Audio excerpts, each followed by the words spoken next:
Hello and welcome. You're watching the UTI Swatantra series powered by ET Now. I'm Faye D'Souza. Thank you so much for tuning in.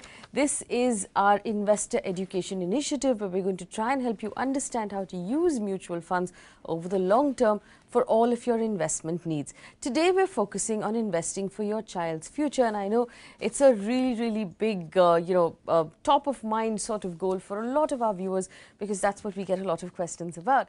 Now, in the studio with me to answer questions today is Vishal Dhawan. He's the founder and director of Plan Ahead Wealth Advisors. And Vinay Bajpai is the managing director and head investment solutions at Private Wealth Management India at Deutsche Bank. Gentlemen, thank you so much for coming in. A lot of times, and I want to start with Vishal, we are going to get to, talking about saving for children, but a lot of times when young fathers write in, we notice that their entire savings go halfway towards paying a home loan and the other half towards planning for their children. They very rarely actually look at their own retirement. So for any young dad who's watching right now, who has a 2-year-old or a 3-year-old, how important is it for him to also think about his retirement at this point? Oh, absolutely critical. In pretty much the same way as, people tend to look at what is urgent and, important and kind of mix it up. I think child education and retirement a lot of times fall in the same bucket. And therefore our simple solution for all of this is saying that, unfortunately, no one's going to give you a loan for your retirement, but someone is hopefully going to fund your child's education if you don't have enough through a loan.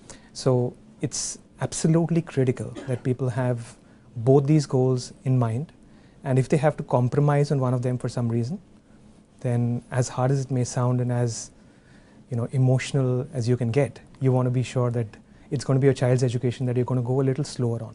All right, so let's assume that I'm a parent watching right now and I have, say, 10,000 rupees a month to set aside for both of these goals. So I obviously have my own retirement to worry about and I have my child's future. How should I ideally split up that 10,000 rupees? Should I be putting 5,000, or would you recommend I put a little more towards my own retirement? A little more towards your own retirement, clearly.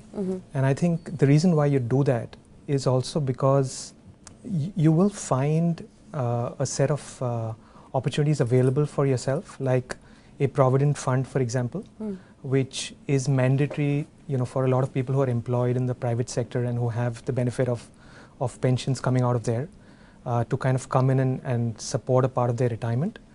But for most people, what they do is they believe that provident fund is going to be enough. And the evidence is that, when people actually retire, they find that that money is going to give them a very small pension. So I would say that more often than not, retirement needs to get a little more of that 10,000 rupees than what education does. All right, so the first rule about saving for your child is save for yourself first. Absolutely.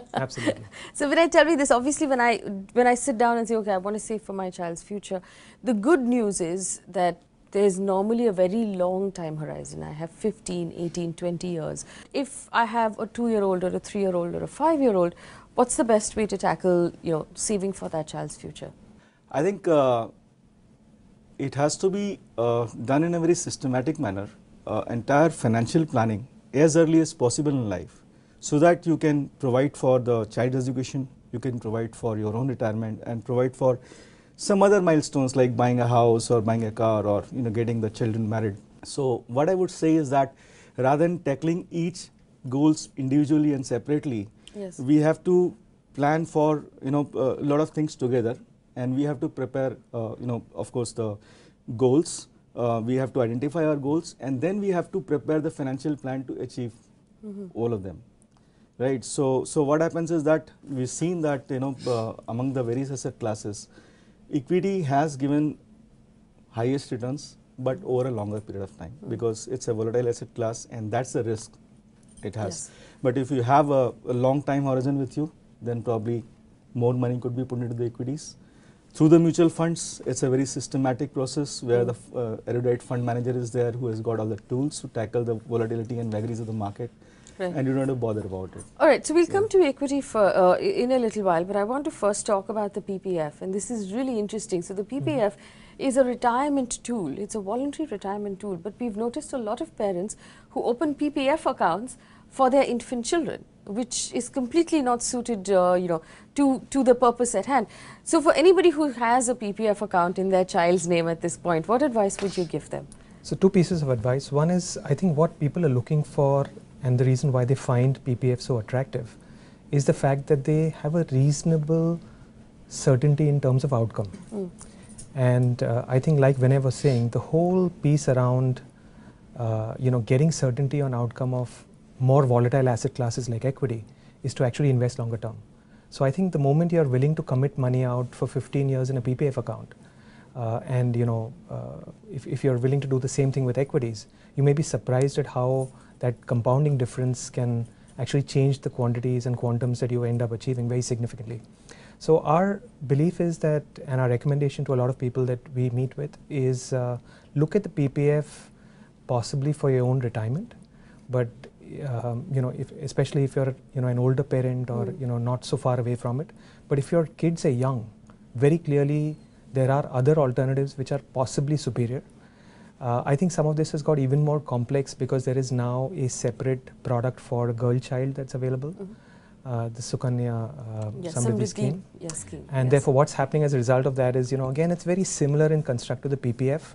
And again, it's moving long-term money which could potentially go to equities into a debt kind of asset class with a slightly higher rate of return. So it's kind of getting a little better than a PPF, but the fact of the matter is that if you have a long-term horizon, you should really be going towards equities. Well, Vinay, you talked about the fact that if I have a long-term horizon, and normally when parents are investing for young children, they do, that equity would be the best asset class. Now, with a PPF, like you rightly said, I know what to expect. I know that I'm going to get 8.7 tax-free after so many years. If I'm investing in equity right now through a mutual fund, what can I expect in terms of return? How you define the outcome or the returns from asset class is basically looking at long-term trend, right? So I'll give you the example that at the start of the Sensex 1979, if say 10,000 rupees invested, when the Sensex started with 100, then now after 36 years, the amount would be 28 lakhs. That is pure Sensex returns. Equity mutual funds have outperformed the Sensex. Now talking about the debt instruments. Hitherto, what's happened is that inflation has been higher than the interest rates, for us. So there we can expect, say, calculating with the expected return of around 8%, this 10,000 would have become 1.6 lakhs. So that's the basically glaring gap between 1.6 lakhs after 36 years and 28 lakhs. So if you have a time horizon with you, I think equity is the best asset class. But having said that, I would like to give some positives about the PPFs.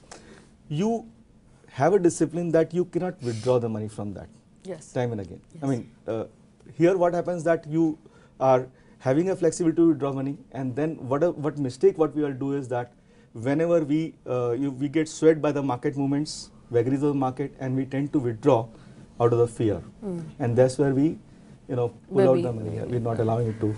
All right, don't go anywhere. We'll come back from the break and we'll talk about parents who have teenagers that they'd like to provide for, which means they only have about 3 to 5 years left. What should they be doing? That's on the other side.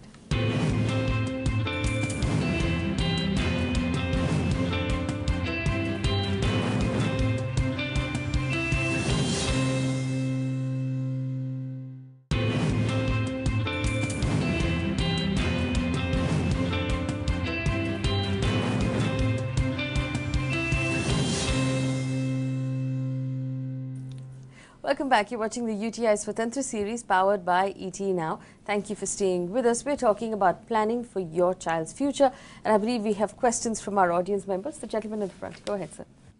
I'm more aiming at a social issue, ostentation in marriage, which I think if it is stopped and money is used from there for the future of the children, it is far better than just using that money otherwise.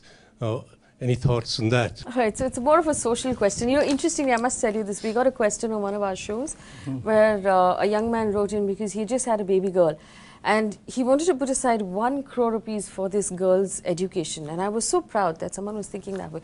And the next sentence said, I'd like to put aside 1.5 crore rupees for her wedding.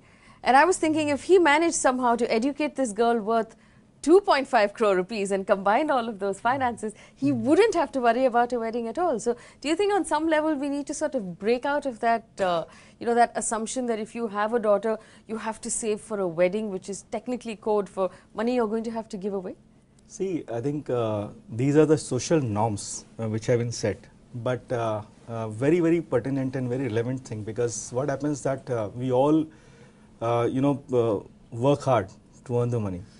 And we want this money to work for us and for our near and dear ones, rather than like frittering it away on the ostensible, occasions like such. So, and one more thing I would say that whatever monies is gifted during the marriage, that's entirely tax-free from the gift tax. One should effectively utilize that to create a corpus for the future requirements of the children. Okay, so what you're saying is instead of spending on a lavish event, you can actually give your child at the point of their wedding a certain corpus of money to start up their lives instead of using that money to throw a very lavish party. That's yeah, I would tend to. Yeah. Okay, right. That. I'll take the next question. My question is, I have a 2-year-old kid, and currently we are planning for the kid's education because very soon we'll have to put the kid to the school and all. And nowadays education is a very big expense. So a person who's at a mid-management level working for a private company, how do you suggest that we plan our investment? Because mutual fund, the moment you hear, the first thing that comes to a person like me is, will I lose money? So how would you suggest that we start planning in a way that I take care of my home loan, my expense, as well as my child's education? I think the big challenge that a lot of parents will face is that education inflation tends to be much higher than regular inflation. So the whole kind of methodology to save towards an objective or a goal is to actually first understand where you have to get to. And obviously once you have that number in place, you can then start working backwards and say, okay, so if I have to get to that number, how do I get there? I think the moment you start to do that, you will realize that by saving in asset classes where returns tend to be very stable but low, there's a high chance that you will fall short at the end of the day. And therefore you may be forced to take some of those asset classes where there is volatility in the short term, like equities, because you don't want to end up falling short when you actually need the money. So therefore the way we kind of break it up is say that, okay, if I'm trying to contribute towards a very short term fee need, let's say for example the next 1 year or 2 years, that kind of money would typically go into very safe instruments. They could be mutual funds, contrary to what a lot of people believe, do not necessarily invest only in equities. So there are what are called liquid fund or ultra short-term funds which buy bonds, or there are also bond funds which buy company bonds, which are essentially fixed income oriented instruments. So for very short-term goals, you may choose to use some of these instruments which tend to be less volatile, and your outcome is very predictable even over a short period of time. I think the moment you take it out to longer term education, so let's say middle school, first junior college, graduation, post graduation, that's when you can start to introduce some of these more volatile asset classes because you have time on your side. And last but not the least, the other big thing that's happening is, and I don't know if it's true for you as well, is there is a desire to send your child overseas to study at some point. And the moment you start to build in that equation as well, you also need to factor in that traditionally the Indian rupee has always been a weaker currency, and therefore you need to also worry about that when you're planning to do that. So essentially the way we look at it is really you don't have too much of a choice. You need to take the risk. What you need to do is you need to be careful about the way you take the risk, so you invest systematically. You don't try to just get in when equity markets are looking good, or when the outlook is suddenly looking positive and everyone's coming in. You just do it in a very disciplined manner on a continuous basis, and you'll probably get there. There's another interesting thought when you brought up the fact that a lot of us consider sending our children overseas, and there is a currency risk that I don't know what the rupee to dollar equation is going to be when my child is 20 years old. Does it make sense then for me to take a global or an American-based mutual fund where I'm investing overseas, so I'm investing in the rupee, in the dollar denomination, so I don't have to worry about the risk of, the investment? See, again, to answer your question that how the rupee has behaved or would behave against foreign currencies. So, over the past several years, rupee has depreciated in the range of 6% or so vis-a-vis dollar. And that is essentially from the fact that the inflation is high over here relative to US, and basically though we are having a higher growth rate also over here. So so in fact, if you have a objective to send the child abroad, then one again easy way available to you is through again the mutual funds, which are like through the feeder funds. You have the funds which are investing into the overseas markets. So you're investing to the rupee, but the money is invested into the overseas market, so it's tracking the overseas market and the currency, and accordingly, whenever you want to withdraw, is equivalent kind of money you can withdraw. Second option is that under this section, under liberalized remittance scheme, you can send out $250,000 per person. In a family of 4, you can send out like 1 million in a year. So I think a certain portion has to be moved out, because if you plan to have your child educated outside, then you have to keep some money which is away from this rupee depreciation or devaluation. I hope you've also planned for your own retirement. Are you making any retirement savings? Now, I've worked with a retirement plan. So I used to work with one of the US retirement plans.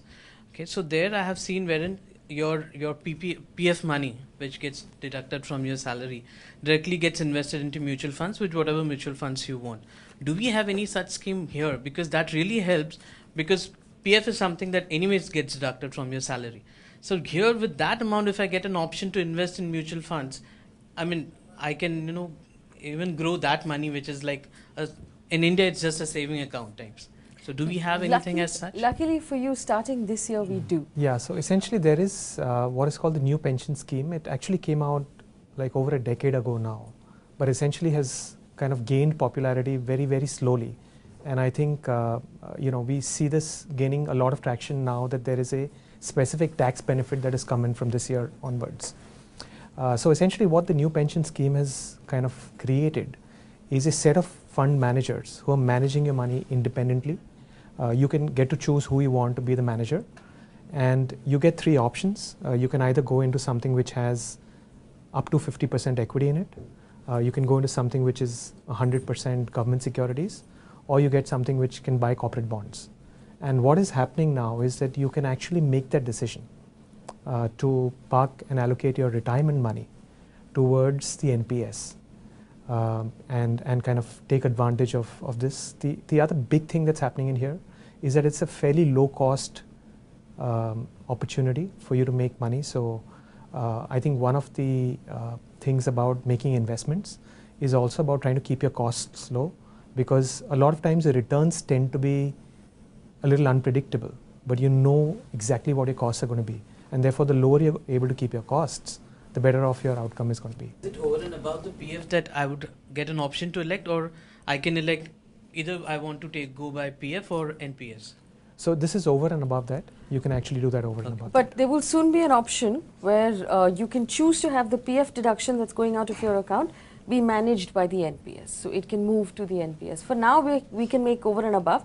But in the years to come, that option will also be made available to us. We have to take another very quick break, but when we come back, we'll talk more about saving for your children's future. Don't go anywhere.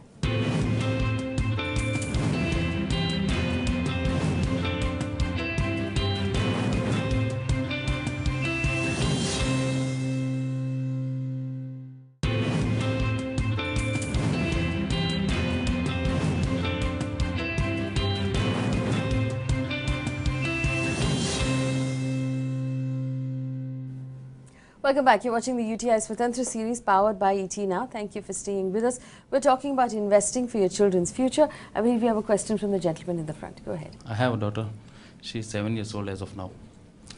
Basically what I do for her right now is I invest in LIC, and I invest a sum of 1 lakh rupees annually, for which I even get some tax rebate.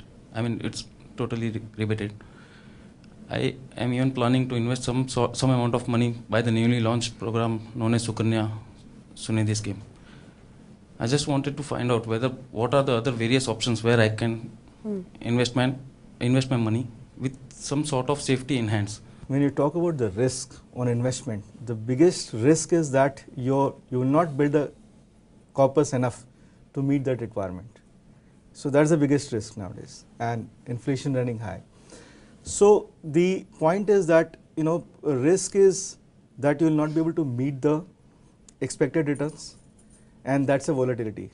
As I said earlier, like basically equities over a longer period of time, they tend to converge to a return which is highest among the other asset classes. So, and if you are worried about the volatile markets, then you can use the systematic investment plan for the child. This is a very planned way to do the investments and create a corpus over a period of time. So certain defined amount is invested at a regular intervals over a period of time. It creates a decent corpus for whatever the requirement is. One of the big advantages is that by investing through the systematic investment plan, you will be happy if the market goes up, but you will be much more happy if the market comes down. Let me explain to you why. Because when you are buying in the market at a high level, then with the same amount of money, say 5,000 for example, you will be able to buy X amount of units. But if the market is lower, with the same amount of money, you will be able to purchase higher number of units. Yeah, and this is a long-term investment plan. So what happens that over a period of time, the markets are going to go up, but this is providing the opportunity. And this is how you can do it. You have to prepare a proper asset allocation. You have to identify few schemes, ideally 3 or 4, and then start regular investing into that.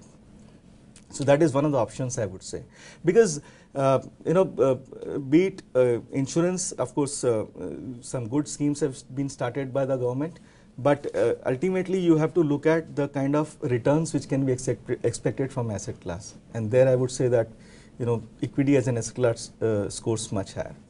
In fact, just to add to that, I think the need for having insurance to save for your child is very, very important. The question is, what is that product that you use within the insurance basket? Because one of the risks that you run as a parent is that what happens to all those ambitions that you have around education, marriages, etc., if something happens to you as the primary breadwinner. And therefore, clearly there is a need for insurance. The ideal way to do it though is to buy term insurance to cover that risk. So essentially you buy cheap insurance to cover the risk of something happening to you, and then you separate out your investment portfolio and say that, can I use a blend of different products? Maybe if I want some safety, I will have what I call a safety bucket or a safety basket. Maybe it has Sukanya, maybe it has PPF, maybe it has recurring deposits. It could be a blend, but not having any equity in it just because of the fact that equity market returns can tend to be volatile over periods of time is probably going to expose you to the risk of not having enough money. All right, do you have any more questions? Yeah, sure, go ahead. What I want to ask is in terms of education, in terms of investment. Nowadays, you are out of college, you get good industries where you can earn well. Trust me, for the first 5 to 10 years, no one thinks about investment because no one has any idea about investment. That 10 years, if you utilize in investing, after that 10 years, because all of a sudden you tend to reach your late 20s, you now want to get married, you now have kids, and now you want to start planning your investment, plus your house and everything. So what are we doing in terms of educating that set of group who are now out of college, and we can educate them in terms of investments? Very well said, because the process of investment has to start early, as early as when you get your first paycheck, right? So that's what is very important to understand, that starting to invest early, your investments get more time to grow. Secondly, your gains made in a year will again work for itself. So gains will again earn again over it. So that's the power of compounding, and that's what is termed as the 8th wonder of the world by the Warren Buffett.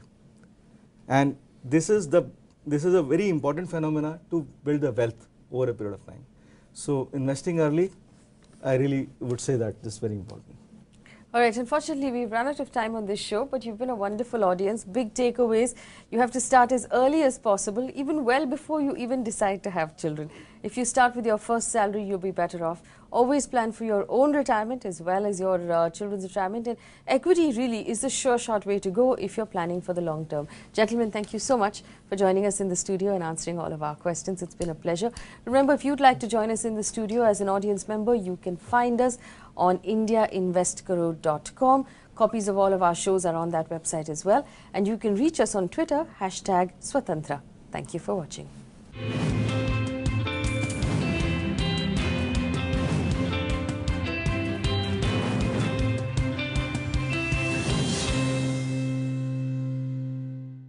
Brought to you by UTI Mutual Fund. हक एक बेहतर जिंदगी का. Mutual fund investments are subject to market risks. Read all the scheme-related documents carefully.